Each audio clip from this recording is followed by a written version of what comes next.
Welcome to Giants Nation. I'm your host, Bobby Skinner, here with my co-host, the Football Grump, and it's official. All we need is a whistle. John Harbaugh is the New York Giants head coach. You're saying, we already did that episode. Well, if you lived under a rock over the last 4 days, it almost was an issue. There was issues in the contract. It took from Wednesday night to Saturday at 3:30 to get this thing officially done. So we're kind of going to break that down a little bit. Ian O'Connor of The Athletic did a great job getting just direct quotes from John Harbaugh on the situation and giving a little bit of clarity into it, even though we're going to have to wait and see what some of these power struggle stuff was about. We also have Ken Mckusick, our friend from Film Study Ravens, on for about a 27-minute interview talking about his experiences with John Harbaugh and what to expect from him. Grump, how we doing? It's official. John Harbaugh's the head coach. It's official. John Harbaugh's the head coach, so we can talk about this a lot more confidently. We've also gotten several days rest, so this is not going to be done at 1 o'clock in the morning when the news first broke that they were in agreement and just awaiting a contract. Now we have some further stories of what went on between that episode and now, and it's a lot. It was not just simply signing names to a piece of paper. Yeah. And so I want to break all that down and talk about like the power. There was some like form of power struggle going on. But before we get into like breaking that down, one, I'm just excited that it's happened.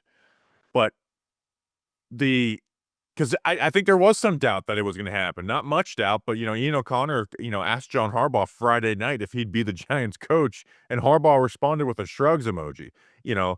Like, I do think there was a path to this not getting done, even though I think everybody thought that it would get done. Number 1, because the Giants couldn't let this not get done, and as much as Harbaugh has a lot of sway and could take a year off, like, I think he would have had similar issues looking for power and stuff with the Titans or, the Falcons or whatever. Maybe not the Falcons, but like the Titans who have a GM and Mike Borgonzi, and a, president of football operations. But just glad it's done.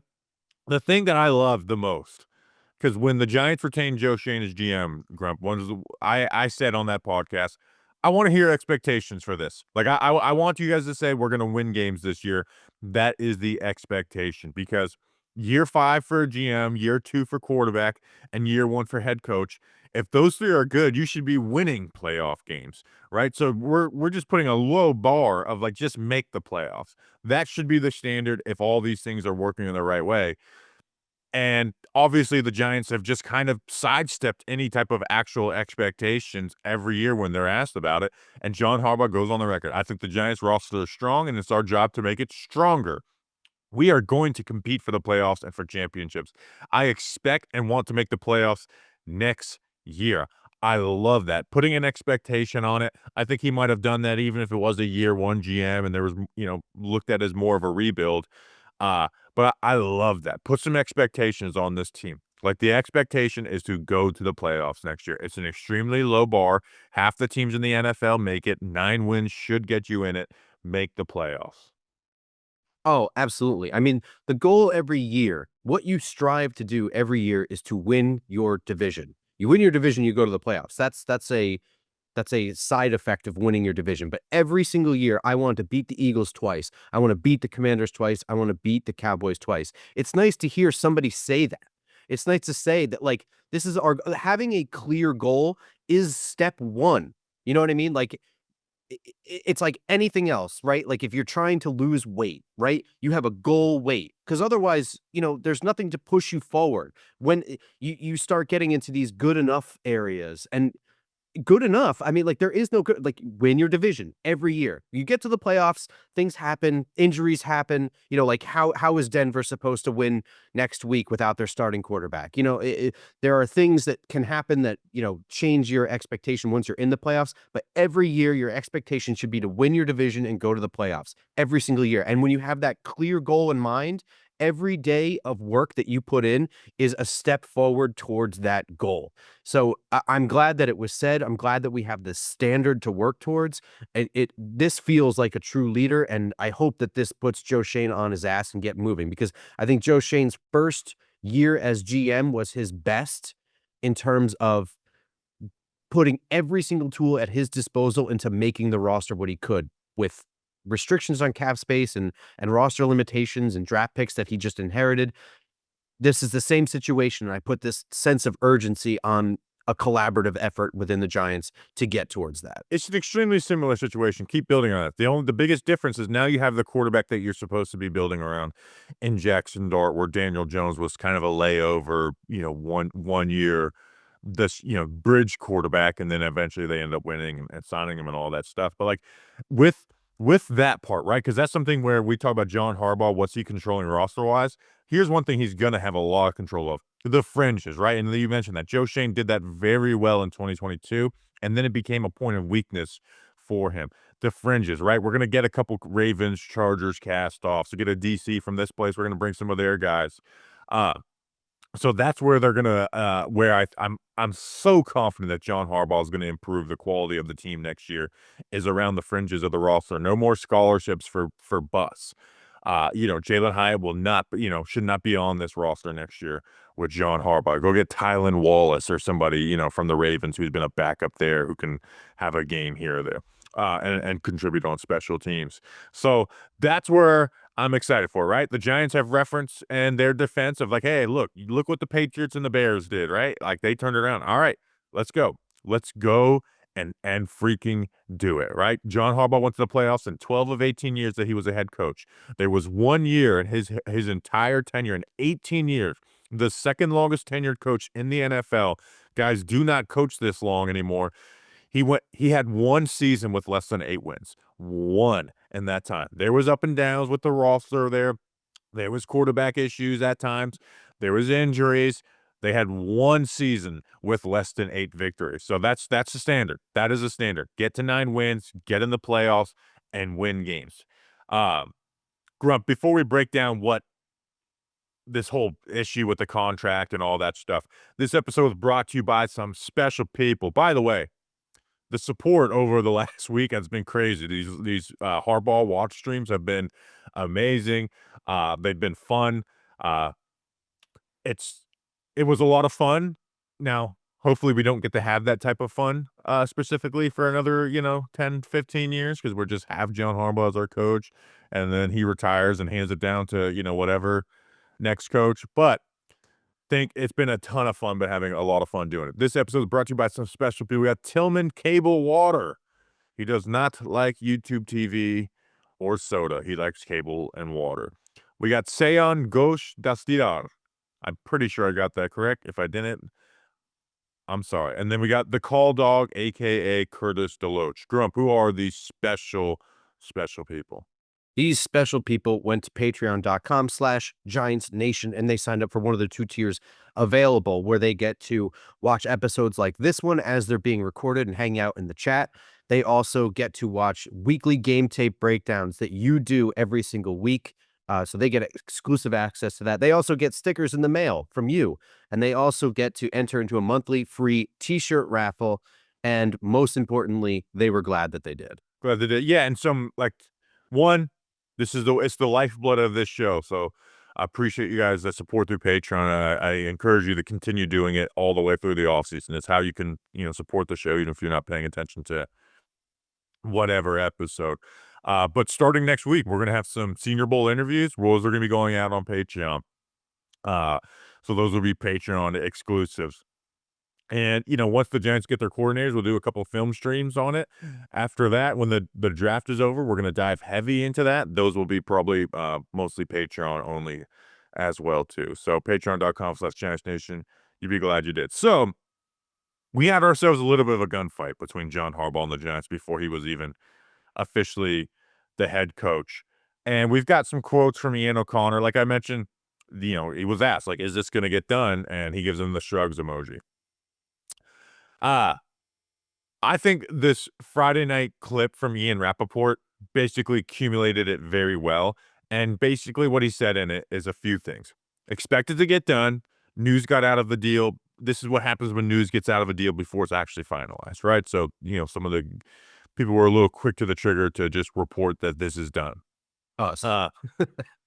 Well, we didn't report it. We just talked about the report. We were on stream being like, are we allowed to say this is done? Because we were so confused by the wording of it. the things they said, they were both using their leverage, right? So John Harbaugh and the Giants were trying to use their leverage to put things or keep things out of the contract. That was in there. It was not about money. It was about reporting structure, who is able to do what, and how the whole organization is set up, right? That's important, important stuff. It's a lot more important than money on the contract for us as Giants fans. They also said the Titans and Kevin Stefanski were waiting on this, right? Where the Titans are waiting and maybe we can get Harbaugh. Kevin Stefanski is waiting, saying maybe I'm the Giants head coach. He also said that some of this stuff must have been lost in translation during uh, the interview. So basically, what has happened is the Giants courted John Harbaugh and said, "Hey, this is what we can do. We can do all this." And I guess they didn't expect John Harbaugh to want all that stuff in writing, and they basically promised them the world. And then when John Harbaugh said, "Yeah, write that down," they kind of push back where they tell him, "Hey, you can do this. You can have control of this." And I think they more so are like, "Yeah, we're just collaborative. This is how it's going to work," and just kind of take our word for it. And good on John Harbaugh. That is the positive spin out of this because I think all of us would have just preferred that this was been announced Wednesday night, Thursday morning. The Giants official account says it's official. We would all have preferred that. And I still would have preferred that for a couple reasons, but the positive spin on this, Grump, is the fact that one of the worries I had is John Harbaugh is 63 years old. He is leaving a great support system with the Ravens. Was he partly a product of what the Ravens do and being a part of all that great process that they have, and worried that he'd be 63 years old and kind of just join in with the Giants good old boys club, where he comes in immediately, hey, let's change, yeah, let's get this, let's get some players from the Ravens, we're going to change the practice, but not actually enact a ton of change in the building. This is the positive spin on that. That from before he was even the head coach, he was clear about certain demands of like, we are going to change a lot of stuff. This is the quote from John Harbaugh to Ian O'Connor. It was building the football operation structure. The conversations with John and Chris Mayer and Joe about that were great. We're not going to be much bigger operationally, but it takes time to put that together in negotiations. It finally came together, and I like the start of where we are going, but we still have to build it out. We're on the same page with it. And then he also added that I report directly to John Mayer. I think people point to that as the big thing. I don't necessarily think that was the big thing. I really think it has to do with enacting change in the building. And we'll talk about some hypotheticals and speculation through it all. But I think that's what it was about, and basically, John Harbaugh admitted that that's what it's about. So, the positive spin, like I said, is that John Harbaugh's coming here to change shit up, and he'll take a machete to it if he needs to, but he's not just gonna fall in line with the Giants' way. Yeah, I think that that's true. There was the timeline was bizarre from Thursday all the way through to yesterday, Saturday, sorry, when this was officially announced, right? And you have things being said on the 15th, which was Thursday, like from Ian O'Connor, there is no concerning snag, right? And then on the 16th, on Friday, you have Ian O'Connor saying that this might go deep into the night or even tomorrow, but things are okay. Then you have Ian Rappaport, like you said, saying that it's about the reporting structure and the structure within the building, but the confidence is still kind of there. But then late at night, Ian O'Connor allegedly, we found out only on Saturday that night, texted John Harbaugh about how confident he was that he was going to become the Giants head coach and got a shrug emoji. So, I mean, there was clearly a sticking point that he was not willing to bend on. Like you said, both sides were using their leverage. Um, but you're right about this being the positive spin, right? So John Mara, it feels like, and obviously only having like a weekend to reflect on this while being somewhat nervous about like if it was really going to go through or not. I haven't really fully thought this through, but you start thinking about John Mara's legacy and inheriting this team when he did, right? He inherited a great roster that was already kind of set up for him. The Giants were not perennial losers when he inherited the roster. Immediately gets like Eli Manning and a good structure. And you watched from 2004, build up to 2007, and from there the roster just sort of slowly degrade. And then you have MetLife Stadium is built under his watch, and all this stuff. And you watch the slow change out of what he inherited and what the Giants organization always was. They move on from Tom Coughlin to go in a modern direction with a modern head coach with Ben McAdoo. And, you know, they slowly changed. It was like the slowest Band-Aid rip of all time to get out of the Giants' way of collaborative process, and everyone works together and we're a family, right? Like the Dave Gettleman to Joe Schoen process, it was a big deal. Whatever you think of Joe Schoen and the job that he's done, it is a stark difference from what Dave Gettleman and Jerry Reese represented. And very much this collaborative process and everything gets done together and we're a family kind of thing. You know, I don't know. To me, that's very, very outdated. And now they're moving in a direction that is a lot more modern and, like just structure, right? Less family, more. This is a business, man. Like you Yeah. don't run a butcher shop, This is a big deal. And I think that this is hopefully, and this is the positive spin, right? Like if you want to change, if you want to bring this organization into compete with the modern NFL and the other 31 teams around here, you need to change. And Joe Schoen was only the start of that change. Like there are still some things that I think any GM, Joe Schoen or otherwise, are going to have these hurdles, and possibly that has finally been removed, right? Yeah, and again, like, it's awesome to see. I was going to be looking for confirmation that John Harbaugh was coming in here to make actual change and not just to practice, and who he's gonna hire as his coordinators and the fringes of free agency, right? Like, those are things I was confident were gonna happen. Those other parts, want to see, is there gonna be actual change? And there's still to be decided, right? We gotta see stuff that's gonna happen. It's not gonna happen overnight.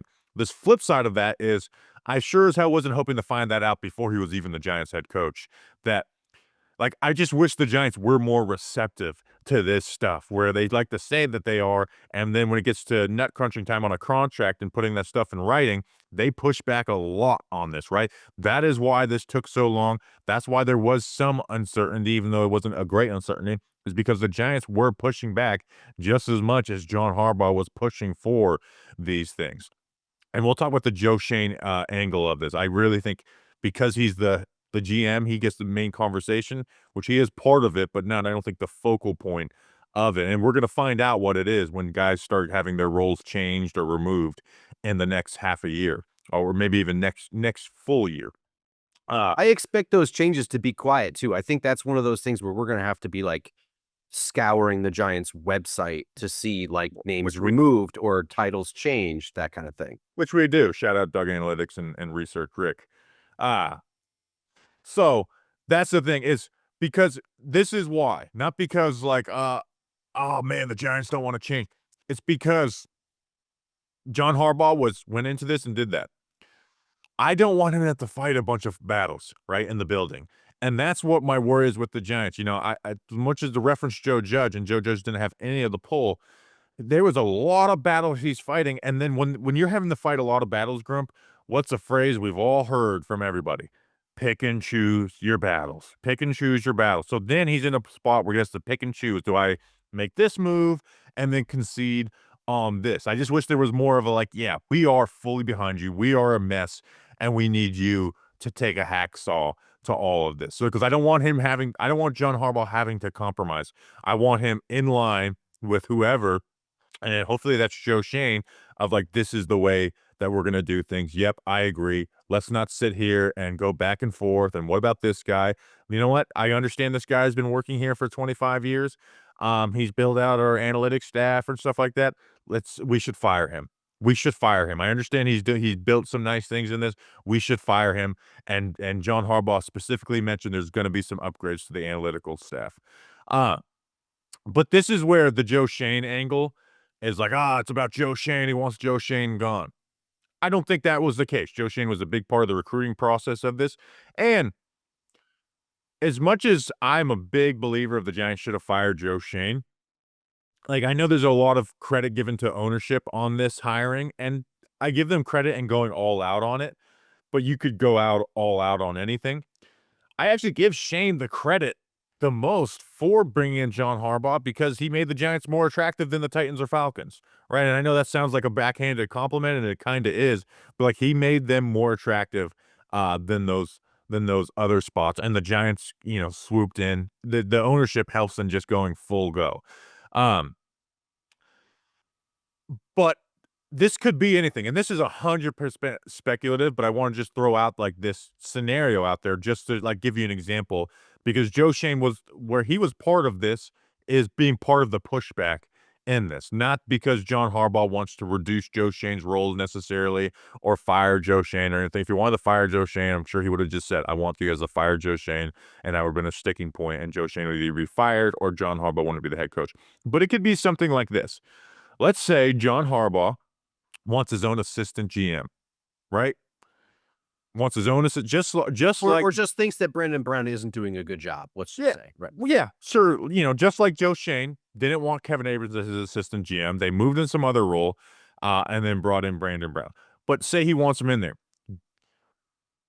If I'm Joe Shane, I don't know if I'm agreeing to letting you hire and fire an assistant GM, right? Where we talk about reporting structure. I don't think that's the point of it. Is that from if Joe Shane's self-preservation point, that's not good because then I start reading the tea leaves. I'm like, you just hired my replacement, right? That's you hired my replacement. So we're gonna go into the draft, and I'll be quote unquote the general manager of the team, but you're gonna have the final roster say on the 51%, 49%, which what these negotiations basically come down to is who has 51%, who has 49% is okay. So I'm going to be helping him. He's going to be helping me. And whenever we have a disagreement, you're going to lean on him because at the end of the day, John Harbaugh's not the general manager, even if he does have final roster say. He can't run the draft. The head coach cannot run the draft. One, it's just a recipe for disaster, but it's not, they don't have enough time to do that, right? To run the whole scouting department, watch all these players. He needs somebody to rely on that. So let's say he's relying on that assistant GM to get through this draft, and then you get to May and say, "Bam! All right, I want to fire I want to fire Joe Shane and promote this guy to GM," or in a year. And I think those are real scenarios that could play out. Uh, but again, and that is 100% speculative. It could be about Tim McDonald and not firing Tim McDonald, but moving him out of the director of player personnel role. That's a huge role in an NFL team, and he may want somebody in there to get there. It could be the scouting director. It could be firing somebody from the medical staff that the Giants will have just refused to let anybody touch for years and years and years. So I don't think it was directly like I don't want to deal with Joe Shane and all that. It's just hey, if I'm going to have control here, I want to have control here. And that could lead to a million different things that we can speculate on. But that's one of those reasons why I think the Giants and Joe Shane, who was a part of this, was pushing back on it so much.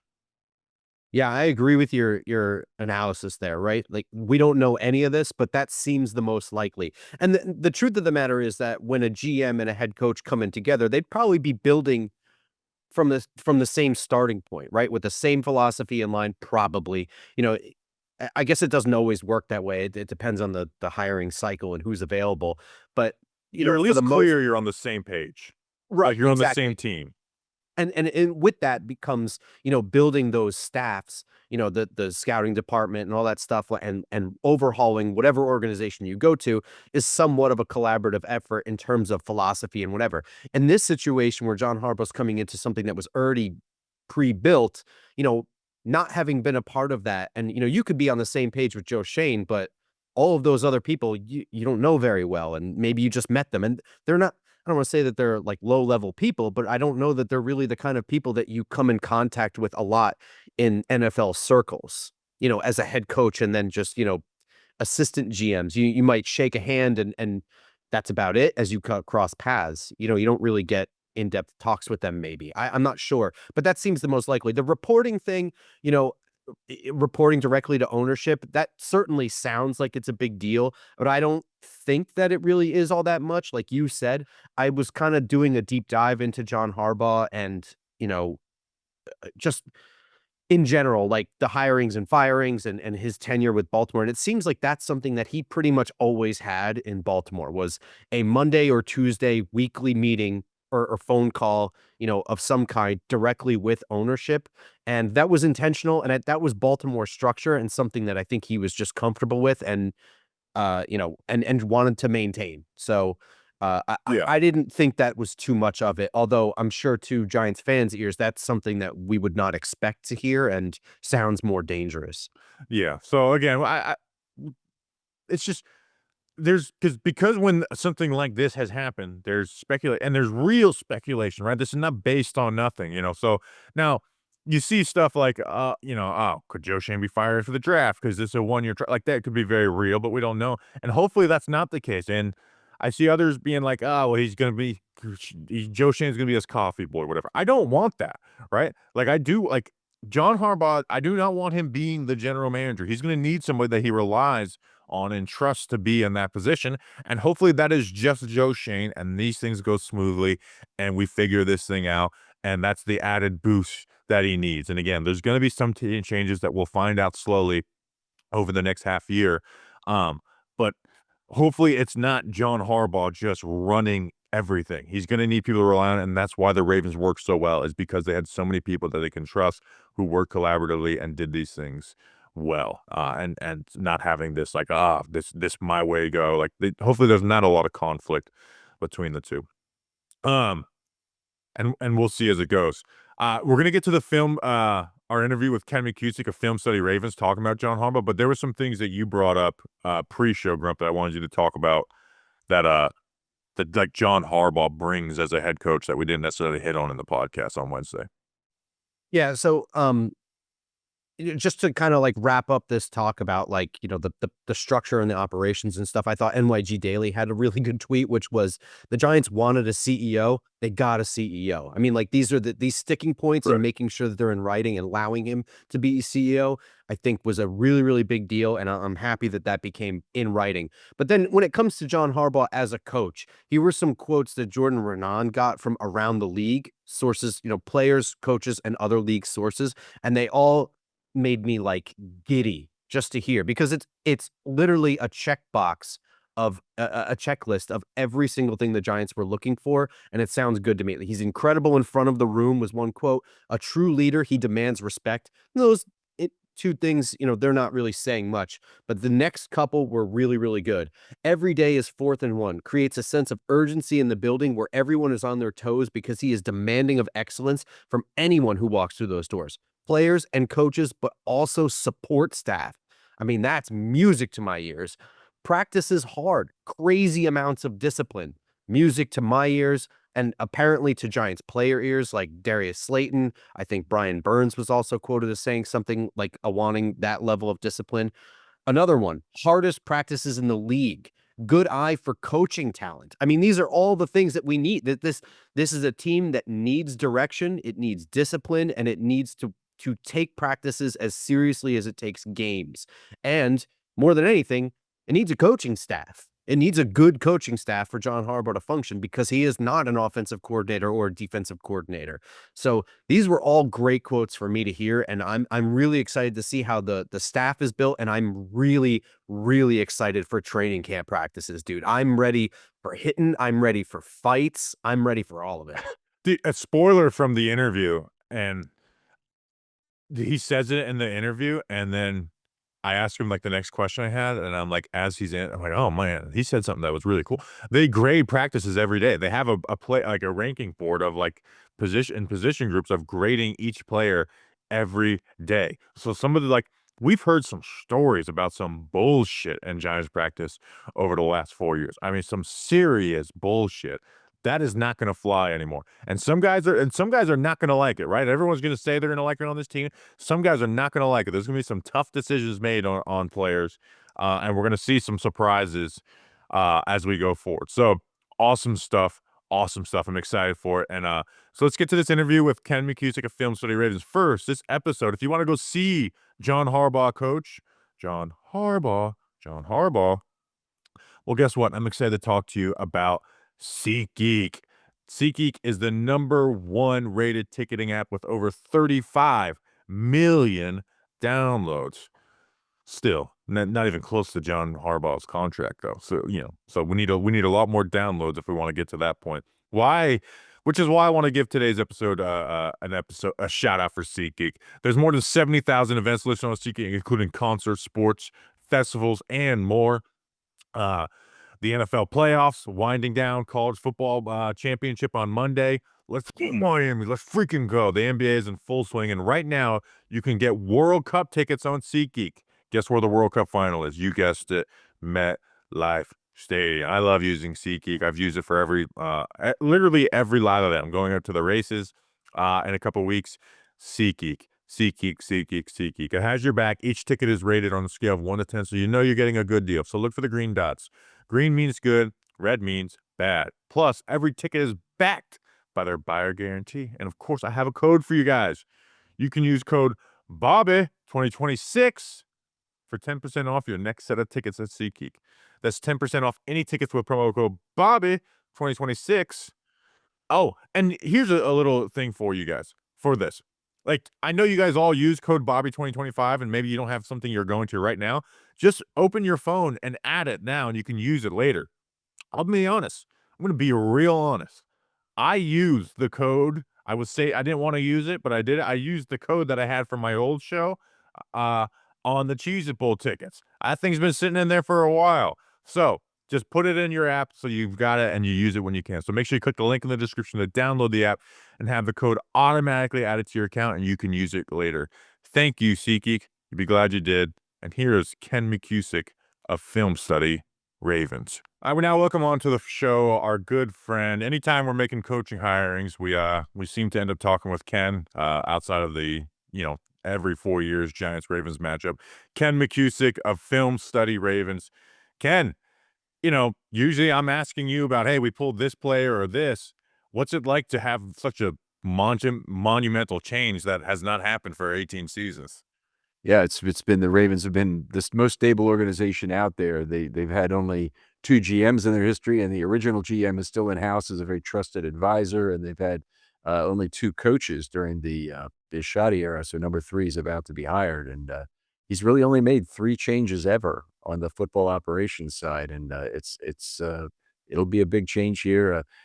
I have some trepidation about it in terms of what's going on. There's always a fear the next guy's not going to be as good.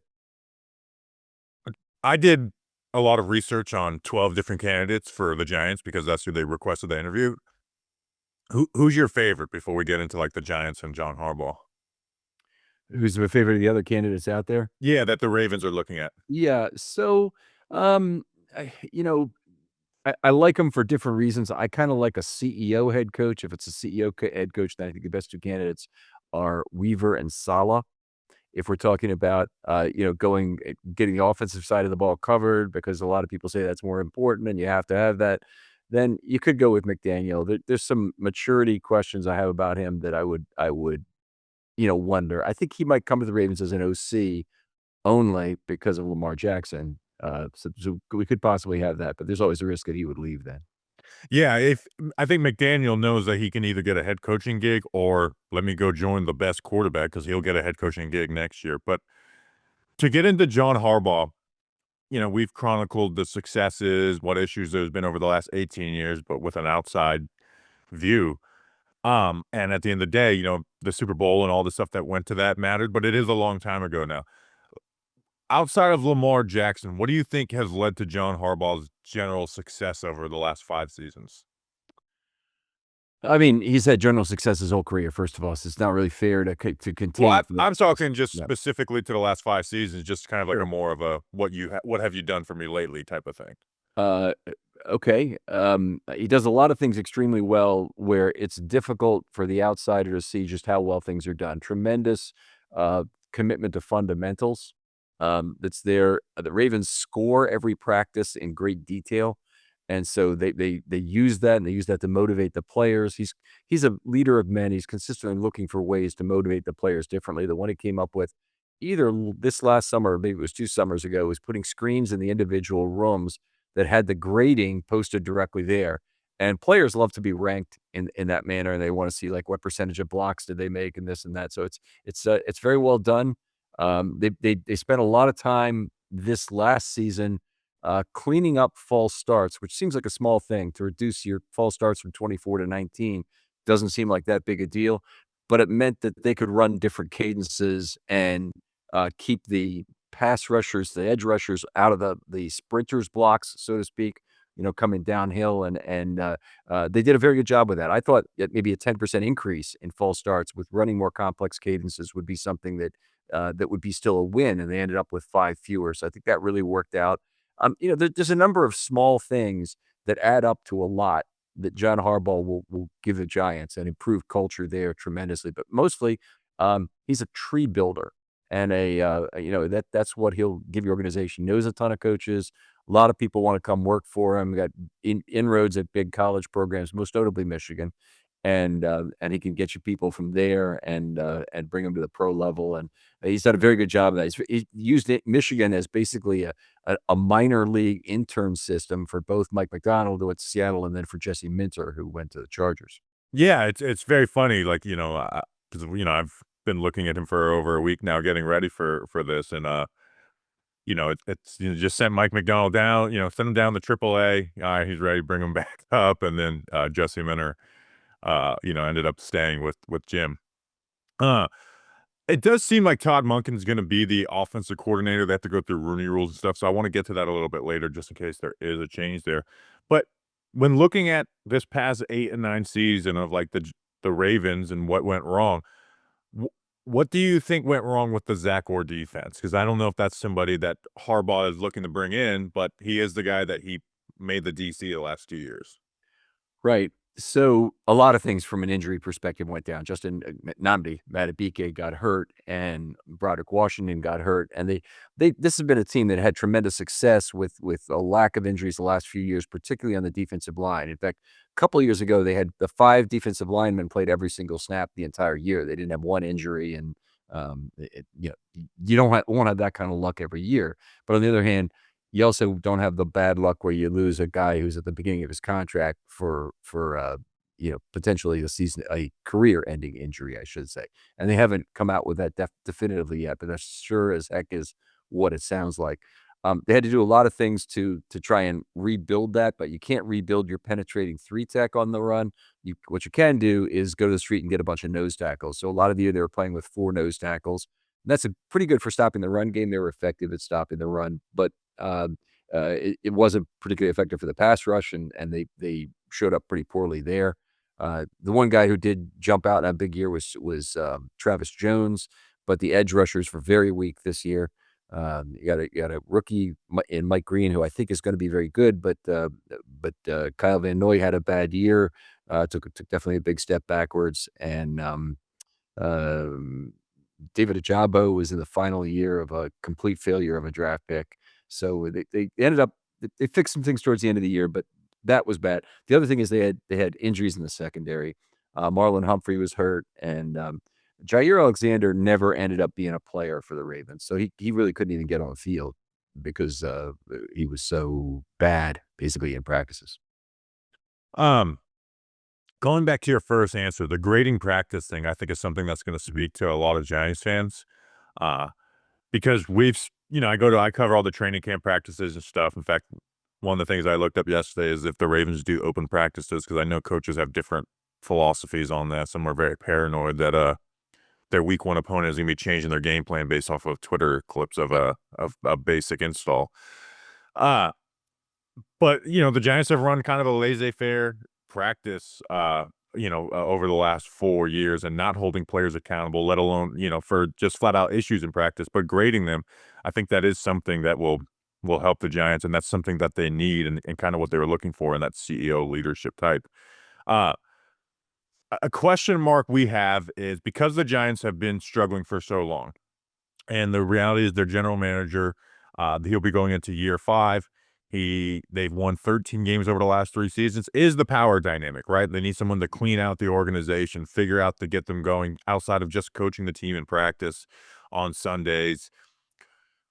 What was his power dynamic and player acquisition, involvement in the draft, free agency? Like, what was the sense you got from that over the last 5, 10 years? Didn't have any power. He had the ability. DaCosta is a consensus builder. Ozzie, a consensus builder, but neither of the head coaches have had any power here. Bisciotti made his money in hiring and believes very much in the silo system. So he's got DaCosta's scouting silo, and he's got the football silo that's Harbaugh, that's the individual game stuff he can decide on. But um, t- t- DaCosta will build a consensus about a draft pick, and all the coaches are there, of course, but he's the one who's in charge of the final pick. Ozzie was the same way, and I think Bisciotti said it well in the last press conference. I don't know if you guys saw that or not when he was talking about John Harbaugh being fired. Is that somebody asked him, "Will Lamar Jackson have any power?" And he goes, "He'll have a say. I want his opinion. I want to hear from my star players, but he won't have any power. I'm making the choice." So what do you think his like involvement is in the draft? Because that's, they're gonna be looking to find their certain players. I'm sure he's where I do have an assumption is free agency. I'm sure we're gonna be picking around the edges of the Ravens, the Chargers, and maybe if he gets an outside defensive coordinator to that team. But the draft is really where the team is built and can find success. What has been his involvement in that? I mean, I don't think he's been. I would not say his involvement in the draft has been particularly successful. So, like I said, I mean, it's Eric DaCosta is the final word on draft picks. That's the way the silo system works in Baltimore. I don't think they'd want to change it to be very, very successful here. The Ravens, the Packers, and the Steelers by far the most successful drafting teams over the last 30 years. So they're not looking to make a change to that. And I did hear this is a Tony Grossi thing, so I have to kind of take it with a grain of salt that Harbaugh was asking for much more control over personnel decisions. I think that'd be a mistake. I mean, I think he'd be another guy. You really want to have somebody who's a strong personnel guy working side by side with Harbaugh, but not a strong coaching system where he reports to him. Gruden and who are the other coaches who had that? Belichick, of course, Gruden, and there's one other that's well known for having it. But It's gonna it's it's gonna drive me crazy until I think of it. Yeah. Um, yeah, and I think that's something that I've one of my big question marks going forward is the involvement of Joe Schoen, and I'm sure the Giants will give Harbaugh's, some desired power. But eventually you're gonna want someone that you trust and work with really well, like Jim Harbaugh or John Harbaugh had with the Ravens. Um, what what is like went into like the game day time management? That is something you see people complain about. I think every fan base complains about it to a point, but like Yep. with somebody who's not calling plays, how do you think he handles the game day operation? I don't think it's a problem. So I think in terms of how the game gets managed in a general sense, I don't think it's a problem. There have been big missed opportunities with the Ravens in two very big games in the last decade with the Steelers, including the finale here. Now the big thing, and I've asked Harbaugh this question directly at camp before, is do you have a code word for a player to go down at the 1 yard line that you can put in the huddle? He goes, yeah, we have that. We also have one at the 5 yard line in case there's momentum involved and this and that. And then they scored a touchdown with 2:20 to go in the final game where they should have probably taken a knee. And you can demonstrate pretty clearly that they gave up some win probability in on that play. I don't I what I where I think some of the failure comes is that Harbaugh has not demanded that his players understand the game management components on field as much, and that's really important, by the way. Your receivers, they gotta know when it's a better deal to go down at the 1 yard line for your team, and your running backs need to know that. They have to be thinking about it, and it can't just be you put the code word in the huddle. They have to really be able to think about it, and I don't think we've seen that from the Ravens. Um, you sent me some really good information for this discussion, and you talked about fourth down, and it certainly felt like he was kind of the leader in the aggression side of that. Has that changed over the years? Yeah, a little bit. He was definitely the leader in the aggression. Started about 2015 when the Ravens had a lousy year. He was more aggressive, which was completely appropriate. Um, I don't want to I don't want to wax mathematically philosophical with you about why it might be better to not take as much risk when you're the better team. But in 2019, they were super aggressive on fourth down. They made a lot of them, and it helped them really dominate play count. One of the problems you asked me about Orr in the defense, they're tired as hell this year. They lost play count by a ton because the offense wasn't particularly efficient. They were losing lost a lot of their misdirection weapons, so they didn't have that nice advantage in snap count. But in the last few years, he's become less so. He's near the bottom of the league in terms of going forward on fourth down. Mike Tomlin has been the kind of the North Star of cowardly punting over the last couple decades. I don't know if you follow that at all, but Yeah. Yeah, he punts all the time on 4th down, so 4th and 1, 4th and a half, 4th and 1.5 kind of thing is a punting down. Mathematicians, that drives him crazy. So it's, yeah, Harbaugh's been better than that, but I wouldn't say he's at the top of the league anymore. Um, so now, I want to get some of those things out of the way. What you do, I think the best is the film study, right? That's how we've gotten connected with you when the Giants hired Wink Martindale. We've done some Giants Ravens previews that I think it went really well. Uh, it certainly seems like Todd Monken is going to be the offensive coordinator. What are like the bread and butter concepts for Todd Monken? And I put a little emphasis on like, search when you're searching for those chunk plays or, your third and medium, a third and short. It's like, what are the kind of the bread and butter concepts for Monken? Okay, so we can talk about those in a second, but I think the overall philosophy of Todd Monken is what's really you're gonna really love about him is that he said, "I think an offense is balanced when you're forcing the defense to defend every blade of grass or the widest possible area." And so he makes really good use of space. The Ravens offense, largely under Monken and previously under Roman as well, is largely a misdirection-based offense. So basically, the fuel for the offense is what Lamar Jackson can do out of the mesh point. So that's always been during the Lamar Jackson era what's really worked. Now this last year with Lamar hurt, it didn't work. All their misdirection value was gone. Other teams felt like they could crowd the line of scrimmage. Lamar didn't hold the ball as long and get rid of it. But um, you know, he doesn't have to have as many individual concepts when his quarterback is so good at getting linebackers to move off of their proper spot. And that's really what is it? Outside linebackers and inside linebackers both.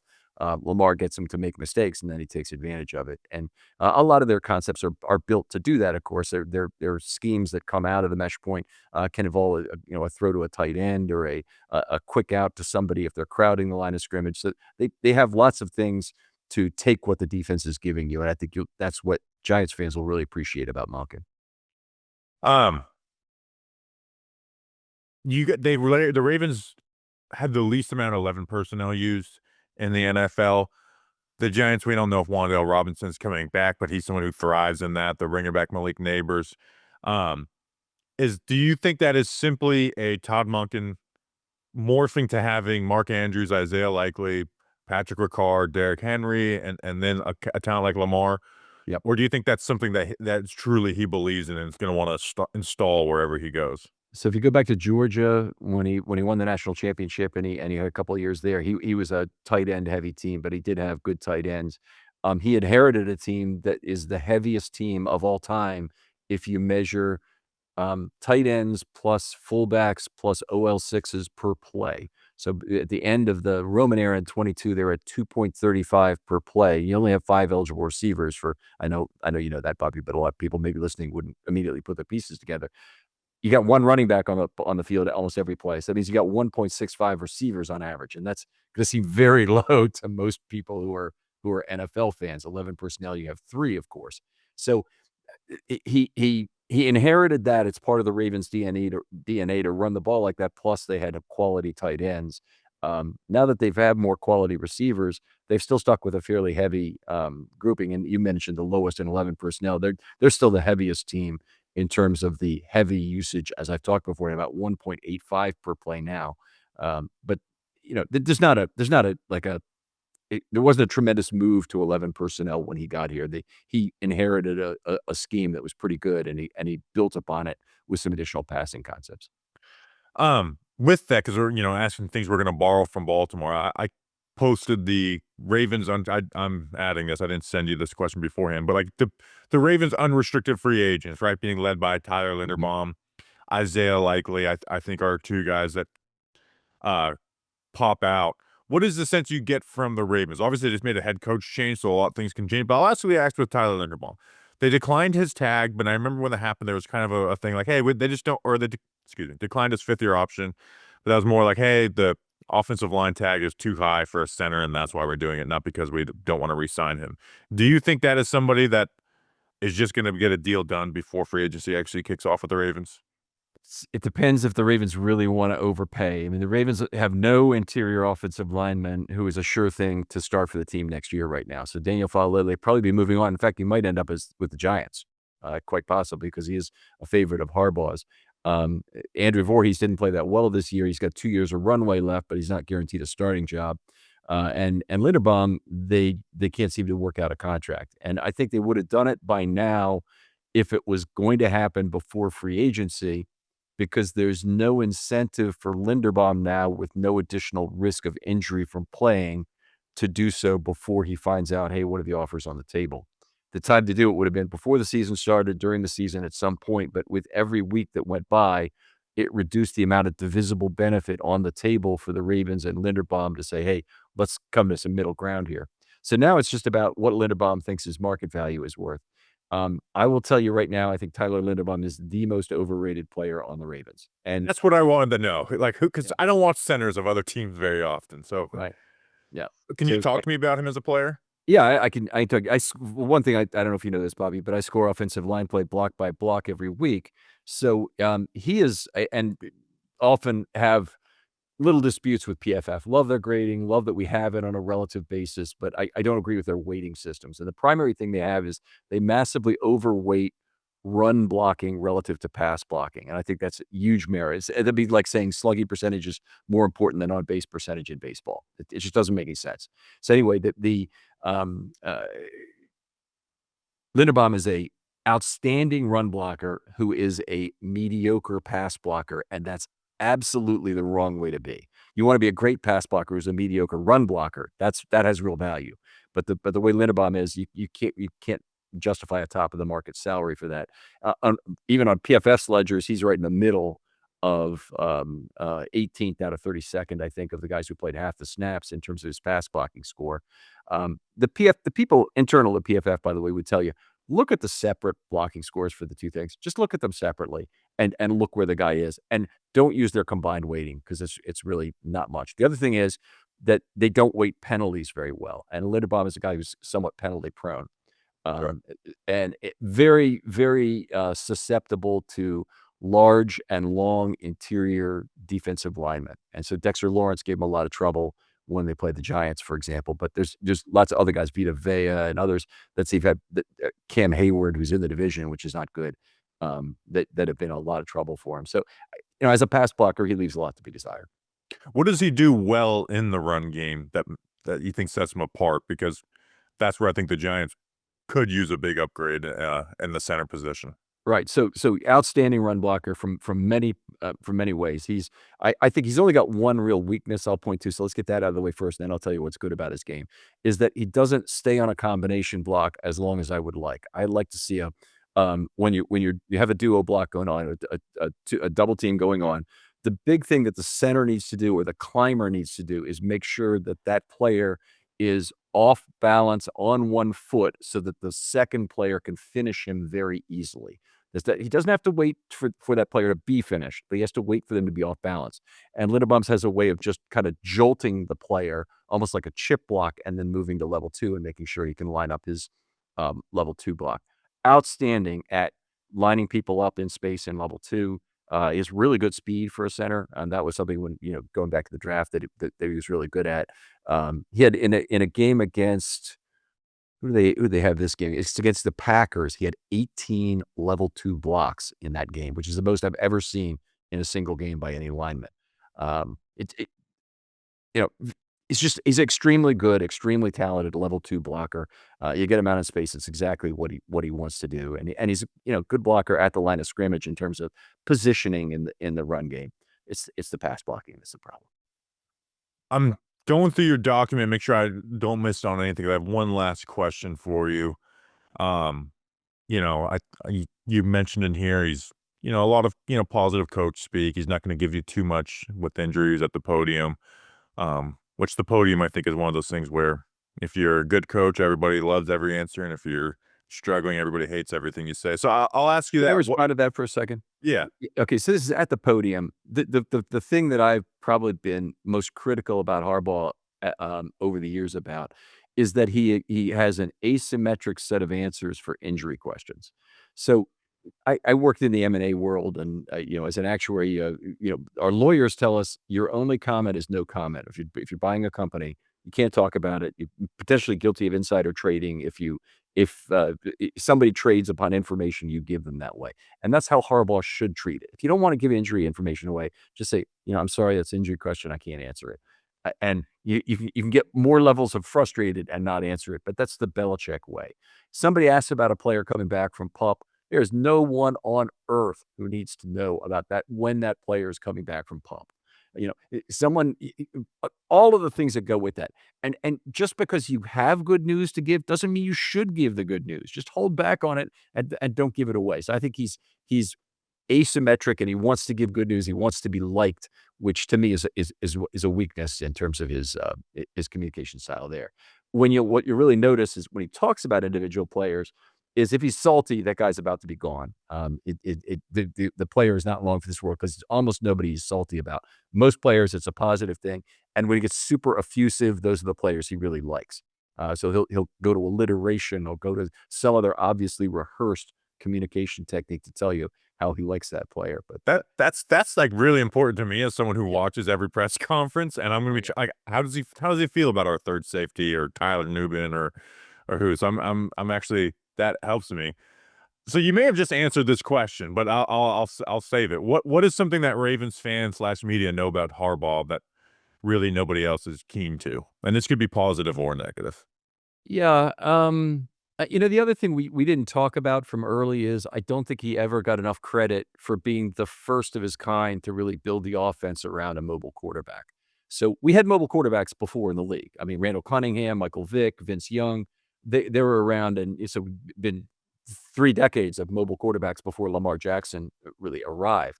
And some old timers would say, oh, there's even more if you go back to guys in the 50s and things like that. But those guys are well-known mobile quarterbacks who could also throw the football a little bit, but they never had offenses built them around them like Lamar Jackson did. And Lamar Jackson's success is largely built on the fact that John Harbaugh was completely behind this as a way to switch from Flacco to Jackson, made it as easy as he could for him, and Jackson really flourished in the system.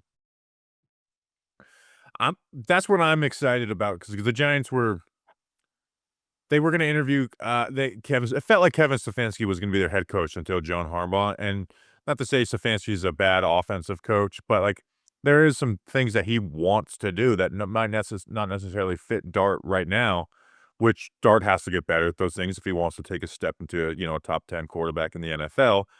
But I just like the coaches who kind of slowly bring their quarterbacks along. In fact, I think that's something that Brian Dable did do well with his quarterbacks. And sometimes it got to a point where we've hit a wall and teams are figuring you out. But I like that. And I'm hoping Todd Monken, presumably, and Harbaugh are able to do the same thing.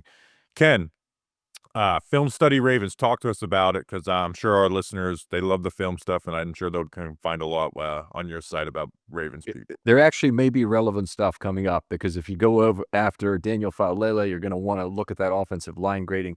The website is filmstudybaltimore.com, and that has my offensive line articles week by week, which go into a block by block scoring methodology I used. And in fact, it has every deduction is specifically timestamped in those articles. Otherwise, I'm at Film Study Ravens on Twitter. If you want to, I make occasional 1 to 3 minute videos and thoughts on various topics or to explain something. And I'm fairly active on Twitter. Ken, thank you. Maybe we're talking again soon when they get, some position coach or whatever, but appreciate you as always. And we'll talk soon. All right. Take it easy, Bobby. All right, thank you, Ken, for jumping on. Make sure to go give him a follow, shout out, whatever, because he helped us with the Wink Martindale stuff, with Giants Ravens previews. Which don't we play the AFC South next year? I don't think so. AFC South? Or no, AFC North. We do play the AFC South. Yeah, we don't we play do not so play the we'll AFC see him in a couple years, and probably more if the Giants hire whatever coaches.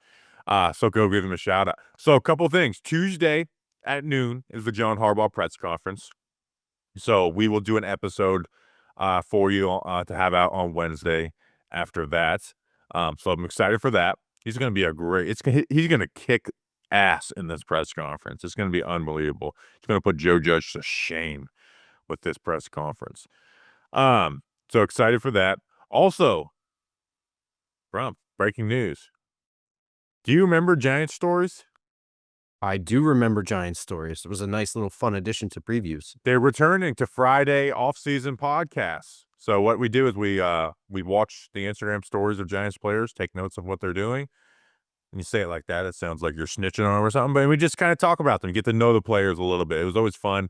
We just got away for it from some reason. So Giant Stories is making its returned comeback. And I was thinking, because in the draft month and stuff, we're not doing it because it just breaks up our free agency the first week. It's because it breaks up the flow of the show too much. And maybe on those episodes, we just do it separately and throw it out on like a Sunday YouTube video or something, like some bonus content for the people. So return of Giant Stories. All right, that's an episode. We'll be back Wednesday, so this will be a 3-episode week. So we'll have Monday, Wednesday, Friday for you guys. We'll see you then. Until then, let's go Big Blue.